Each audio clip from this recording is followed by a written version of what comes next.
കർത്താവായ യേശുവിന് മഹത്വമായ നിലയിൽ മുമ്പോട്ട് കൊണ്ടുപോകാൻ ആവശ്യമായ കൃപ നമ്മൾ ഓരോ സ്ഥലത്തും ദൈവപ്രവൃത്തികൾ നടക്കുവാൻ, അനേകരെ വിടുതൽ പ്രാപിക്കുവാൻ നിങ്ങൾ പ്രാർത്ഥിക്കണം. നിങ്ങൾ കേവലം ഒരു പ്രേക്ഷകരായിട്ടല്ല, നമ്മൾ ഒന്നിച്ച ഈ ശുശ്രൂഷ ചെയ്യുന്നത്. വളരെ പ്രാർത്ഥിക്കണമെന്ന് ഓർപ്പിക്കുന്നു. നിങ്ങൾക്കറിയാമല്ലോ, നമ്മുടെ ഇന്ന് വരെയും മുടക്കം കൂടാതെ നമ്മുടെ ഈ TV പ്രോഗ്രാം പോകാനുള്ള കാരണം അതിന്റെ സാമ്പത്തികമായ എല്ലാം നമുക്ക് ചർച്ചിൽ ഉള്ളത് കൊണ്ടല്ല. വാസ്തവത്തിൽ മറ്റ് ടെലിവിഷൻ പ്രോഗ്രാമുകൾ, ഇതെല്ലാം മറ്റെല്ലാ ശുശ്രൂഷകളും ഇവിടെ സഭയിൽ നിന്ന് മിക്കവാറും സ്പോൺസർ ചെയ്ത് നടത്തുമ്പോൾ നമുക്ക് ഡെയിലിയുള്ള ഈ പ്രോഗ്രാം പലപ്പോഴും നടത്താൻ നമ്മുടെ കോട്ടയത്ത് നിന്നുള്ള റിസോഴ്സ് കൊണ്ട് സാധിക്കാതെ ഇരിക്കുമ്പോൾ നിങ്ങൾ ഓരോരുത്തരും അതിനുവേണ്ടി പ്രാർത്ഥിച്ചതും കൊടുത്തതുകൊണ്ട് ഇന്ന് വരെ ഒരു മുടക്കം കൂടാതെ നമ്മുടെ ഈ പ്രോഗ്രാം നടന്നത്. നിങ്ങൾ നോക്കുമ്പോൾ കാണാം, മിക്കവാറും എല്ലാ ദിവസങ്ങളിലും നമ്മുടെ പ്രോഗ്രാം സ്പോൺസർ ചെയ്യുവാൻ സഹോദരി സഹോദരന്മാർ മുമ്പോട്ട് വന്നു. ഇന്ന് ചക്കുവള്ളിൽ നടന്ന ആ TV പ്രേക്ഷക മീറ്റിംഗ് ആ സഹോദരൻ സ്പോൺസർ ചെയ്തതുകൊണ്ടല്ലേ നടന്നത്. അതുപോലെ എന്നെ കേൾക്കുന്ന ഓരോരുത്തരോടും ഞാൻ പറയട്ടെ, നിങ്ങളുടെ ജീവിതത്തിൽ കർത്താവ് സാമ്പത്തികമായ നന്മ തന്നിട്ടുണ്ടെങ്കിൽ ഒരു TV പ്രോഗ്രാം ഒന്ന് സ്പോൺസർ ചെയ്ത് ഒരു TV പ്രോഗ്രാം നടത്തിയാൽ അനേകർക്ക് അത് വിടുതലായിരിക്കും. അതല്ല, നിങ്ങളുടെ ദേശത്ത് അവിടെ അടുത്തുള്ള ഒരു ടൗണിൽ നമ്മൾ TV പ്രേക്ഷക മീറ്റിംഗുകൾ നടത്തുന്നത് ആൾക്കാർക്ക് വരാൻ പറ്റിയ ഒരു ടൗണിലായിരിക്കും. നിങ്ങളുടെ ആ ടൗണിൽ യേശുക്രിസ്തുവിനെ ഒന്ന് ഉയർത്താനുള്ള ഒരു മീറ്റിംഗ് കോർഡിനേറ്റ് ചെയ്താൽ എത്ര പേർക്ക് അത് വിടുതലായിരിക്കും. അനേകർ കർത്താവിനെ അറിയും, അനേക ബന്ധനസ്ഥർ വിടുതലാകും, മദ്യപാനികൾ മുമ്പോട്ട് വരും. എത്രയോ പേരെയാ കർത്താവ് വിടുവിച്ചുകൊണ്ടിരിക്കുന്നത്. ഇനി അങ്ങനെ സാമ്പത്തികമായിട്ട് ചെയ്യാൻ കഴിയാത്തവർ ഏറ്റവും അധികം പ്രാർത്ഥിക്കണം. കർത്താവ് വലിയ അനുഗ്രഹം നമ്മുടെ ശുശ്രൂഷയിലൂടെ ചെയ്യും. ഇപ്പോൾ നമ്മൾ ചക്കുവള്ളില് നടന്ന TV പ്രേക്ഷക മീറ്റിംഗിലേക്ക് പോവുകയാണ്. എല്ലാവരും പ്രാർത്ഥിക്കണം. ഇന്ന് രാത്രി നമ്മൾ കാണാൻ പോകുന്ന അത്ഭുതങ്ങൾ കാണുമ്പോൾ എനിക്ക് ഉറപ്പുണ്ട്, ഇതിലും വലിയ സൗഖ്യങ്ങളും വിടുതലുകളും ഇത് കണ്ടുകൊണ്ടിരിക്കുന്ന ഓരോരുത്തരുടെയും ജീവിതത്തിൽ കർത്താവ് ചെയ്യാൻ പോവുക. പ്രാർത്ഥനയോടെ നമുക്ക് TV പ്രേക്ഷക മീറ്റിംഗിലേക്ക് പോകാം.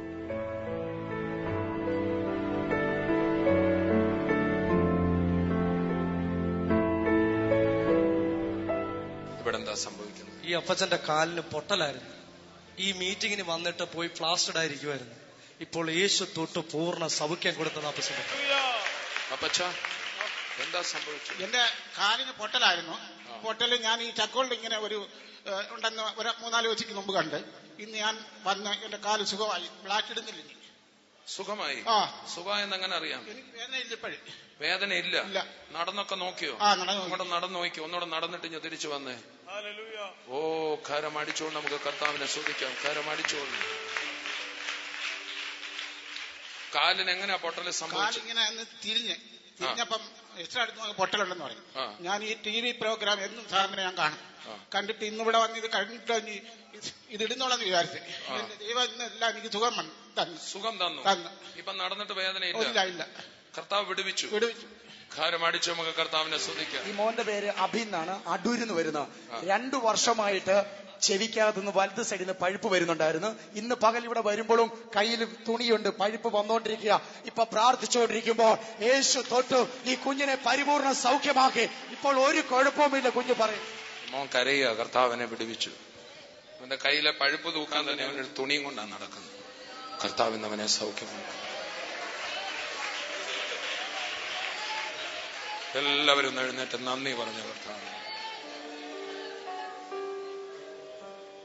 മറ്റാരെയും ഞാൻ കാണുന്നില്ല രോഗശാന്തിക്കാൻ.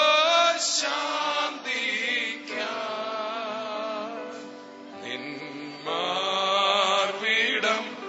എന്നാശ്രയം എന്നേശു.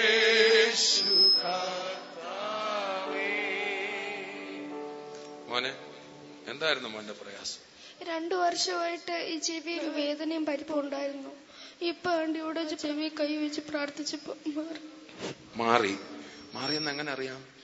ചെറിയ എന്തോ പോലെ ഈ ശബ്ദം ഉണ്ടാക്കുന്നത് പോലെ പെട്ടെന്ന് അകത്തേക്ക് കയറി. ആ ശബ്ദം ഒത്തിരി അങ്ങ് വലുതായി. പിന്നെ തൊട്ട് നോക്കിയപ്പോ അവിടെ വേദനയും ഇല്ല, പരിപ്പും ഇല്ല.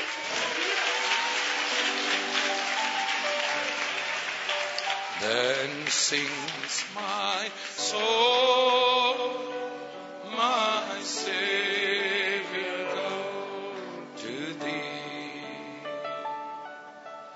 Of great thou art. How great thou art. മോൻ ഒത്തിരി കഷ്ടപ്പെട്ടല്ലേ? ഇത് തുടയ്ക്കാനാ ഇതുമായിട്ട് നടക്കുന്നു. സ്തോത്രം. മോനെ യേശു ഒത്തിരി സ്നേഹിക്കുന്നു. മോന്റെ ജീവിതം യേശുവിന് കൊടുക്കണം. ഉറപ്പായിട്ടും കൊടുക്കും.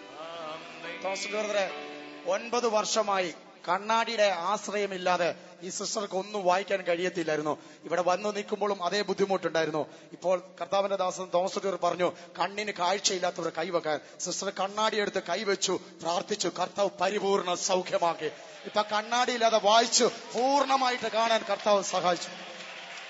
9 വർഷമായി എന്റെ കണ്ണട ഇല്ലാതെ എനിക്ക് കാഴ്ചയില്ല. ഇപ്പൊ ബ്രദർ പറഞ്ഞ് കണ്ണിന് കുഴപ്പമുള്ളവര് കൈവയ്ക്കാൻ പറഞ്ഞ് കൈവച്ചപ്പോൾ പെട്ടെന്നൊരു ചൂട് അനുഭവപ്പെട്ട് കഴിഞ്ഞ് വേദോസ്തം എടുത്ത് നോക്കിയപ്പോ പെട്ടെന്ന് ആ ഇത് കാണുന്നില്ല, വ്യക്തമായി കാണാം. കാണത്തില്ല കണ്ണാടി ഇല്ലാതെ കാണത്തില്ല.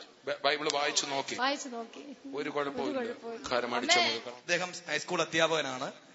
മദ്യപാനത്താൽ വളരെയധികം തകർന്ന് വളരെ ഭാരപ്പെട്ട സഹോദരൻ ഇവിടുന്ന് രാവിലെ കടന്നു വന്നത്. ഇന്നലെ രാത്രിയിൽ മാനസികമായി തകർന്ന് മെന്റൽ ഡിപ്രഷൻ വരെ ഇന്ന് ഇവിടെ കടന്നു വന്നത്. ഇവിടെ കടന്ന് ഇരിക്കാൻ പോലും കഴിയത്തില്ലെന്ന ചിന്തയിലാണ് കടന്നു വന്നത്. പക്ഷെ ഇവിടെ വന്നപ്പോൾ തന്നെ ഇദ്ദേഹത്തിന് ഇരിക്കാൻ കഴിഞ്ഞു. ഇപ്പൊ പ്രാർത്ഥിച്ചുകൊണ്ടിരുന്നപ്പം ഒരു പെരുപ്പ് ദേഹത്ത് അനുഭവപ്പെട്ടു.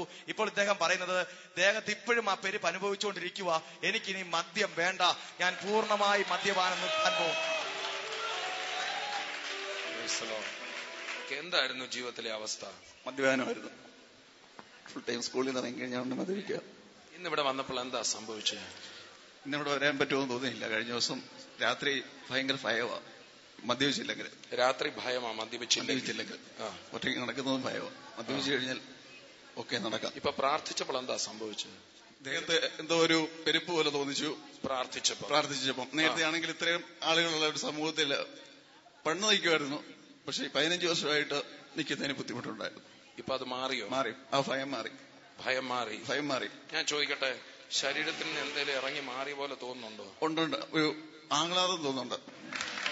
ഞാൻ ചോദിക്കട്ടെ ബ്രദറിനെ, മദ്യമാണോ ആഹ്ലാദം തരുന്നത്? കർത്താവാണോ? യേശുക്രിസ്തുവാണ്. കരമടിച്ച് കർത്താവിനെ സ്തുതിക്കുക. ബ്രദറെ, ഞാൻ വലിയ സത്യം പറയാം. ഈ മദ്യപാനത്തിന് അടിമകളായിരുന്നവരോട് പലരെയും ശുശ്രൂഷിക്കാൻ എന്റെ ജീവിതത്തിൽ ഇടയായിട്ടുണ്ട്. അതൊരു ഈവിൾ സ്പിരിറ്റാണ്. ഈ വ്യക്തി അല്ല മദ്യപിക്കുന്നത്, ദുരാത്മാവ് അയാളിൽ കൂടുക, എന്നിട്ട് അയാളങ്ങ് കുടിക്കുക. വാസ്തവത്തിൽ മദ്യപാനികളെ സമൂഹം മോശമായിട്ടാണ് കാണുന്നത്. പക്ഷെ അവര് പിശാചിന്റെ കയ്യിലെ ഇരകളാ, വിക്ടിംസാണ്. എന്നാൽ യേശുവിന്റെ നാമം കേൾക്കുമ്പോൾ സാത്താൻ മുട്ടുമടക്കും. എന്നാൽ ഇന്ന് യേശുവിന്റെ നാമം ബ്രദർ കൈവച്ച് പറഞ്ഞപ്പോൾ ആ പിശാച് ഇറങ്ങി മാറിയിട്ടുണ്ട്. ഇനി ഭയവും വരത്തില്ല, ഇനി ഒരു പ്രശ്നവും വരത്തില്ല. അത്ഭുതകരമായിട്ട് കർത്താവ് നടത്തുന്നു. 2 കരമൊന്ന് ഉയർത്തിപ്പിടിച്ചേ. യേശുവിന് ഹൃദയം ഒന്ന് വിട്ടുകൊടുത്ത്. യേശുവേ, എന്റെ ഹൃദയം ഞാൻ അങ്ങേക്ക് വിട്ടു. ഇന്ന് മുതൽ ഞാൻ യേശുവിനായി ജീവിക്കുന്നു. ആമേൻ. എല്ലാ കൈകളും മകന്റെ നേരെ ഒന്ന് ഇട്ടിക്കും. ബ്രദർ കണ്ണടച്ചു നിന്നേ. കർത്താവെ, മകന് വേണ്ടി പ്രാർത്ഥിക്കുമ്പോൾ ഇവനെ കഴിഞ്ഞ 15 വർഷമായി ബന്ധിച്ച ദുഷ്ട ആത്മാവിനെ യേശുവിൻ നാമത്തിൽ. ഇവര് കുടുംബത്തോടാ കടന്നു വന്നത്. ഇദ്ദേഹത്തിന്റെ ഭാര്യയും കടന്നു വന്നിട്ടുണ്ട്. ആ സഹോദരി ഇന്ന് വാ തുറക്കാൻ കഴിയാതെയാ ഇവിടെ കടന്നു വന്നത്. പ്രാർത്ഥിച്ചുകൊണ്ടിരുന്ന സമയത്ത് കരം വെച്ച് പ്രാർത്ഥിച്ചു. ആ കരം വെച്ച് പ്രാർത്ഥിച്ച സമയത്ത് ഒരു തണുപ്പ് ദേഹത്തോട്ട് അടിച്ചു. അപ്പോൾ തന്നെ വായുടെ അസ്വസ്ഥത മാറി. പൂർണ്ണമായി കർത്താവ് സൗഖ്യമാക്കി. താടിയുടെ ഈ ജോയിന്റ്സിന് എനിക്ക് ബ്രഷ് ചെയ്യാൻ പോലും വാ തുറക്കാൻ പറ്റാത്ത അവസ്ഥയായിരുന്നു 3 ആഴ്ചയായിട്ട്. പിന്നീട് ഡോക്ടറെ കാണാമെന്ന് മാറ്റി വെച്ചിരുന്നത്. പക്ഷെ ഇപ്പൊ എനിക്ക് വാ നന്നായി തുറക്കാൻ സാധിക്കുന്നു. ഭർത്താവിന്റെ അവസ്ഥ അതുകൊണ്ടാണ് ഡോക്ടറെ കാണാൻ പോകാൻ സാധിക്കാതിരുന്നത്. പക്ഷെ ഇപ്പൊ എനിക്ക് താടിക്ക് സൗഖ്യം കിട്ടി. ഭർത്താവിനെയും കർത്താവ് മടക്കി തന്നിരിക്കുക. എന്നൊരു പുതിയ വ്യക്തിയായിട്ടാ. കരമടിച്ചുകൊണ്ട്. ഈ അമ്മയുടെ പേര് ഭാനുമതി എന്നാണ്. ഈ അമ്മയ്ക്ക് ഏകദേശം 10 ദിവസങ്ങൾക്ക് മുമ്പ് BP വളരെയധികം കൂടി വളരെ ബുദ്ധിമുട്ടിലായിരുന്നു. ഇന്ന് രാവിലെ വളരെയധികം ഛർദ്ദിച്ചു. അങ്ങനെ ഉള്ളിൽ അസ്വസ്ഥതയായിട്ട് മീറ്റിങ്ങിന് വരാൻ പോലും കഴിയുമെന്ന് വിചാരിച്ചിരുന്നില്ല.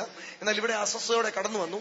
പ്രാർത്ഥനയുടെ മധ്യത്തിൽ ഈ അമ്മ പറയുന്നത് എന്തോ ശരീരത്തിൽ നിന്ന് ഇറങ്ങിപ്പോയി, ഭാരം പോയി, പൂർണ്ണ സൗഖ്യമായി. എന്തോ പ്രാർത്ഥിച്ചപ്പോ സംഭവിച്ചേ? രോഗശാന്തിക്കായിട്ട് പ്രാർത്ഥിച്ചപ്പോ എന്റെ ഈ തൊണ്ടക്കുഴി എരിഞ്ഞെല്ലാം കൂടെ കയറുന്ന പോലെ ആയിരുന്നു എനിക്കങ്ങ് അപ്പോഴൊക്കെ തോന്നുന്നു. അപ്പൊ ഞാൻ വിചാരിച്ചു വെറുതെ വെച്ച് ഞാൻ ഛർദ്ദിക്കും. ഇപ്പൊ പ്രാർത്ഥിച്ചപ്പോൾ എന്താ സംഭവിച്ചത്? ശരീരത്തിൽ എന്തോ വിട്ടുപോയതുപോലെ എനിക്ക് പൂർണ്ണ സൗഖ്യം എന്റെ കർത്താവ് തന്നേനും എന്റെ കർത്താവിന് പറഞ്ഞാൽ തീരാത്ത നന്ദിയപ്പാ. നിങ്ങൾ അനേകം ഇവിടെ വന്നിരിക്കുന്ന TV പ്രേക്ഷകരാ, നിങ്ങളോട് ഒന്ന് രണ്ട് പ്രാർത്ഥനാ വിഷയങ്ങൾ നിങ്ങൾ പ്രാർത്ഥിക്കാൻ പറയാനുണ്ട്. ഇന്ന് ചെല്ലുകടഞ്ഞിലെ TV പ്രോഗ്രാം കണ്ടുവരുന്നപ്പോൾ സ്ത്രീ തളർന്നു കിടക്കുകയായിരുന്നു അല്ലേ? ഷീജ എന്ന് പറഞ്ഞ സ്ത്രീ. ആ സമയത്ത് ആ ദൈവാത്മാവ് ഷീജ എന്നുള്ള പേര് വിളിക്കുന്നു.